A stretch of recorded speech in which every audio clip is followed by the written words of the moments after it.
નમસ્કાર, આપનું હાર્દિક સ્વાગત છે એજ્યુકેશન ગુજરાત ચેનલમાં. આજે આપણે ધોરણ 7માના વિજ્ઞાન વિષયનો 13મો પાઠ દૂષિત પાણીની વાર્તા. આ પાઠનું સ્વાધ્યાય પોતેનું સંપૂર્ણ સોલ્યુશન વિડીયો માધ્યમ શીખવાનું. ચેનલ બનાવવા આવ્યા ચેનલ સબસ્ક્રાઈબ કરો, વિડીયોમાં લાઈક શેર કરજો. એમાં પ્રશ્ન છે, જો તો આપણે નીચેના પ્રશ્નોના 1-2 વાક્યમાં ઉત્તર લખો. પહેલો પ્રશ્ન, દૂષિત પાણી એટલે શું? જવાબ છે સાબુના ફીણવાળું, તેલી કોણવાળું, ખાણ કૂવા, બાથરૂમ, સંડાસ, ધોબી ઘાટ વગેરેમાંથી નીકળતું પાણી તેમજ કથ્થાઈ કે કાળા રંગનું પાણી ગંદુ પાણી છે, જેને અશુદ્ધ એટલે કે દૂષિત પાણી કહે છે. બીજો પ્રશ્ન, સુએજ ટ્રીટમેન્ટ એટલે શું? જવાબ છે પ્રદૂષકો પાણીના સ્ત્રોતમાં પહોંચે તે પહેલાં તેમાંથી દૂર કરવાની જે પ્રક્રિયા છે, પાણીનું શુદ્ધિકરણ કહે છે, જેને સુએજ ટ્રીટમેન્ટ કહે છે. પ્રશ્ન નંબર 3, સુએજમાં રહેલ કાર્બનિક અશુદ્ધિઓ જણાવો. જવાબ છે સુએજમાં કાર્બનિક ઘટકો તરીકે માનવજાળ, પ્રાણીઓનો કચરો, તેલ, યુરિયા, જંતુનાશકો, વનસ્પતિનાશકો, ફળો અને શાકભાજીનો કચરો વગેરેનો સમાવેશ થાય છે. ચોથો પ્રશ્ન, સુએજમાં રહેલી અકાર્બનિક અશુદ્ધિઓ જણાવો. તો સુએજમાં અકાર્બનિક અશુદ્ધિઓ તરીકે નાઇટ્રેટ, ફોસ્ફેટ ધાતુ વગેરે સમાવેશ થાય છે. પાંચમો પ્રશ્ન, સુએજમાં રહેલા 2 પોષક તત્વો જણાવો. તો સુએજમાં ફોસ્ફરસ અને નાઇટ્રોજન આ 2 પોષક તત્વો છે. છઠ્ઠો પ્રશ્ન, ગટર વ્યવસ્થા એટલે શું? તે જવાબ છે પાઇપોના એક સમૂહ દ્વારા શુદ્ધ પાણી ઘરમાં આવે છે અને પાઇપોના બીજા સમૂહ દ્વારા ગંદુ પાણી બહાર જાય છે. જમીનમાં રહેલા આ ગંદા પાણીના નિકાલ માટે રહેલા પાઇપોના નાના મોટા જાળાને ગટર કહે છે, જેના દ્વારા ગટર વ્યવસ્થા રચાય છે. સાતમો પ્રશ્ન, મેન હોલ્સ કેટલા અંતરે હોય છે અને શા માટે? તેનો જવાબ છે ગટર વ્યવસ્થામાં દરેક 50 મીટર કે 60 મીટર પર જ્યાં 2-3 ગટર લાઈનો ભેગી થતી હોય અને દિશા બદલે છે, ત્યાં મેન હોલ્સ આપેલ હોય છે, જે ગટરના પાણીના દિશા બદલવા પ્રવાહને વહેતો રાખવા માટે જાળવણી માટે મેન હોલ્સ જરૂરી છે. આઠમો પ્રશ્ન, વાયુ મિશ્રણ યંત્રનો ઉપયોગ જણાવો. તો વાયુ મિશ્રણ યંત્ર દ્વારા સતત હવા ઉમેરાતા સ્વચ્છ પાણીમાં રહેલ જારક બેક્ટેરિયા વૃદ્ધિ પામે છે, જેને કાર્બનિક દ્રવ્યોનું વિઘટન કહેવાય છે. નવમો પ્રશ્ન, પ્રદૂષિત પાણીના શુદ્ધિકરણ માટે કઈ પ્રક્રિયાનો સમાવેશ થાય છે, શા માટે? તો પ્રદૂષિત પાણીના શુદ્ધિકરણ પ્રક્રિયા માટે વિવિધ ભૌતિક, રાસાયણિક અને જૈવિક પ્રક્રિયાનો સમાવેશ થાય છે, જેના દ્વારા પ્રદૂષિત પાણીમાંથી અનુક્રમે ભૌતિક, રાસાયણિક અને જૈવિક ઘટકો દૂર થાય છે, જે બિનજરૂરી અને હાનિકારક હોય છે. 10મો પ્રશ્ન, વેસ્ટ વોટર ટ્રીટમેન્ટ પ્લાન્ટમાં વપરાતા બાર સ્ક્રીનરના કાર્યો જણાવો. તો પ્રદૂષિત પાણીમાં બાર સ્ક્રીનરમાંથી પસાર કરતા તેમાં રહેલી મોટી વસ્તુઓ જેવું કે ચીથરા, પ્લાસ્ટિક, લાકડાના ટુકડા વગેરે દૂર થઈ શકે છે.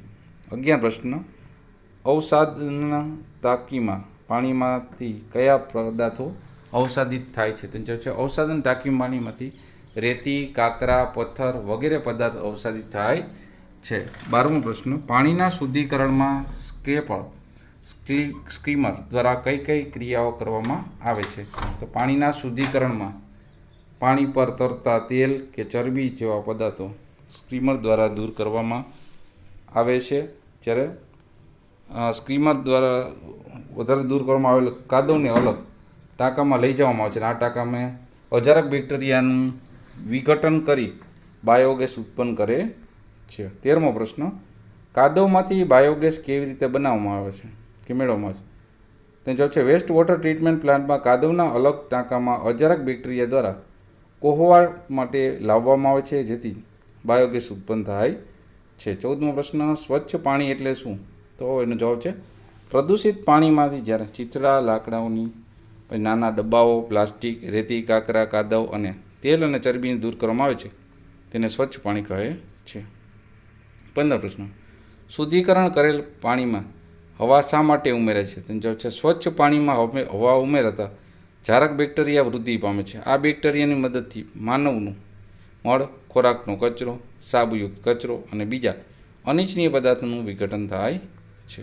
16મો પ્રશ્ન, ક્રિયાશીલ કાદવ કોને કહે છે? તેનો જવાબ છે જારક બેક્ટેરિયાની મદદથી મનુષ્ય મળ, ખોરાકનો કચરો વગેરે પદાર્થોનું વિઘટન થાય છે. થોડા સમય બાદ નિલંબિત બેક્ટેરિયા તળિયે એકઠા થઈ જાય છે, જે ક્રિયાને ક્રિયાશીલ કાદવ કહેવામાં આવે છે.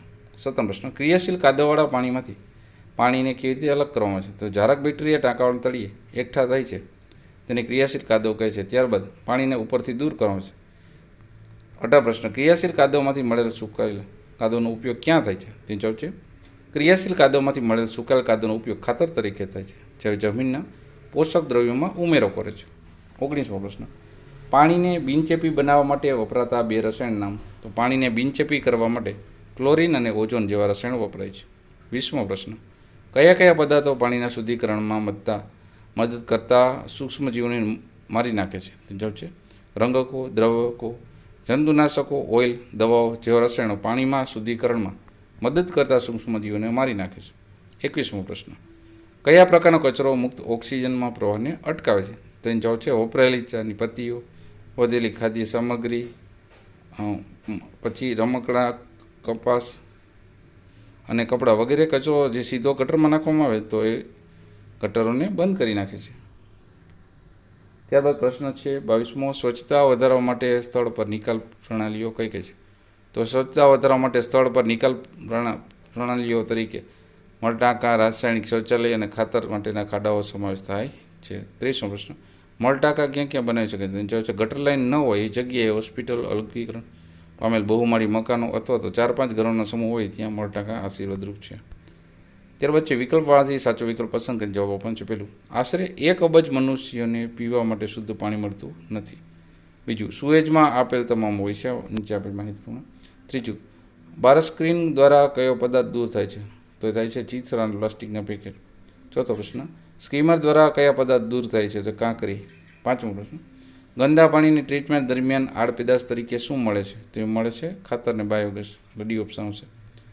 6થો પ્રશ્ન ક્રિયાશીલ કાદવમાં આશરે 97% પાણી હોય છે. 7મો પ્રશ્ન ઓઝોન વિશેના આપેલા વિધાનનો અભ્યાસ કરો. તો બીજું ને ત્રીજું વિધાન સાચું છે. બરાબર. 8મું છે ખુલ્લી ગટર વ્યવસ્થા એ કોનું પ્રજનન સ્થાન છે? તેનો જવાબ છે માખી, મચ્છર અને અન્ય કીટકોનું. 9મો પ્રશ્ન સારવાર ન પામેલા મળ કયા પ્રકારનું પ્રદૂષણ ઉત્પન્ન કરે છે? તો એ છે જળ પ્રદૂષણ અને ભૂમિ પ્રદૂષણ બંને. ત્યારબાદ 6થો પ્રશ્ન છે ખાલી જગ્યા પૂરો. એમાં પહેલો ખાલી જગ્યા છે પાણીના શુદ્ધિકરણની પ્રક્રિયા એ પ્રદૂષકો દૂર કરવાની પ્રક્રિયા છે. બીજું ઘર દ્વારા મુક્ત થતું ગંદુ પાણી એ સુએજ કહેવાય છે. ત્રીજું સુએજમાં મોટા ભાગનું પાણી દ્રાવ્ય અને નિલંબિત દ્રવ્યો ધરાવે છે જેને પ્રદૂષકો કહે છે. ચોથું સુકાયેલા ક્રિયાશીલ કાદવ એ ખાતર તરીકે ઉપયોગી છે. 5મું નદીનું પાણી કુદરતી પ્રક્રિયા દ્વારા શુદ્ધ થાય છે. 6થું ગટરોની પાઇપલાઇન ખાદ્ય તેલ અને ચરબી દ્વારા બંધ થઈ શકે છે. 7મું ગટરમાં ઓક્સિજન અભાવે વિઘટનની પ્રક્રિયામાં ખલેલ પહોંચે છે. 8મું અવસાધન દરમિયાન પથ્થર દૂર થાય છે. ત્યારબાદ છે ખરા ખોટા.